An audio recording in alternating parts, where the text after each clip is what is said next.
Yo, what's going on, guys? Adam Klabisky here on Experience Not Educated. So today I want to talk about a project that I recently just completed for my English class. And more specifically, not just what I did in the project, but what I learned from it and what I think everyone should be learning before they even go into college. We need to start from the beginning. So when it came to choosing my major, I was never quite sure what I wanted to do. All I know is that I wanted a lot of money and I didn't want a desk job. So I heard from my friend that he was majoring in psychology. And when I first thought of that, all I could really think of is how I've heard from some other people that there's a high demand for psychology in Arizona, which is where I live, and that I kind of thought that it just pays well because I know being a psychiatrist, it costs a lot to get in. So I thought, it must get a lot of money. And not only just that, going into psychology, I thought I'd be like a therapist and I wouldn't be sitting in a desk job. I can help people and be like talking to someone every day, which I just thought was like perfect for me. So when it came to choosing my major, psychology was my first choice, and I thought I was be happy with it. But the one thing I never really thought of was how I was going to get from a freshman in college with a psychology major to being a therapist and knowing exactly like what are those jobs in between and how do you get from point A to point B. So when I first moved into college, that's something that literally kept me up at night thinking about was I just didn't know where my career was actually going and if this is something I really wanted to do and how long it was going to take and how much money is going to be required. It's just all these questions I just didn't know the answer to. And coincidentally enough, in English, we ended up getting an assignment, and she asked, the first question is, what's something that you think about every day or keeps you up at night or just something that's like always on your mind? And that was the first thing that came to my mind. It's how am I going to like get out of college and have a successful life and career? The project was basically to research that question and find an answer. So it has to be a question that there is a real answer to it, and it's something that you really want to know, and I had to explain that.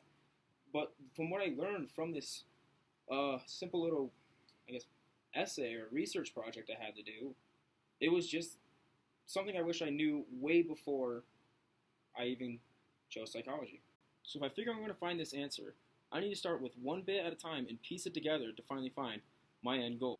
If I'm going to stay with psychology, I need to know exactly what I'm getting into, based on how long it's going to be, how much school work, what's it cost. So I started my research by simply typing into Google Scholars, what do most people with a psychology degree do for a living? So I found an article called The Diverse Nature of Psychology by Johnny Ann Wilson. And what I saw that he did is he made a description for all types of psychology. And all of these types were really interesting to me. They all were appealing in their own individual way, but there was one that really caught my attention, and that was clinical psychology. And what clinical psychology would allow me to do is basically talk to patients one-on-one, help find what issue is going on with them, and just find a solution for it. And reading this allowed me to get one step closer to finding the end goal, which is how am I going to live with this career of psychology. And now I know I can start by focusing on the major of clinical psychology. So now this opens up my second question. What majors do I need to get?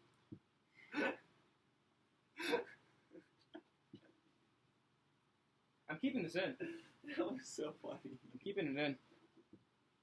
My second question is, what are the requirements to get a major? I'll tell you right now. I didn't like the answers I really got. I thought you were going to read. I'm just learning stuff right now. Oh, I thought you were actually going to put that in. No. I mean, I will. No. Okay. It's okay. I'll just lay back down on the ground.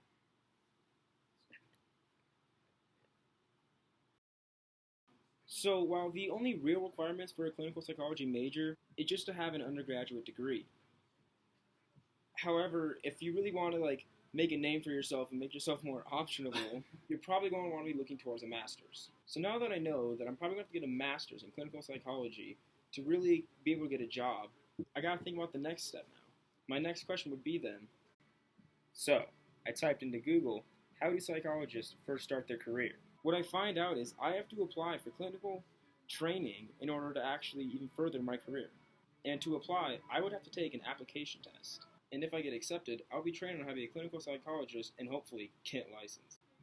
And even though I've heard before that psychology is something that is very needed in Arizona, I feel like there's something I still had to search out myself just to be safe. So I find a website called Career Explorer. So I find out that my career has gone up 14% in demand over the past couple years. So I know that finding a job probably won't be that hard.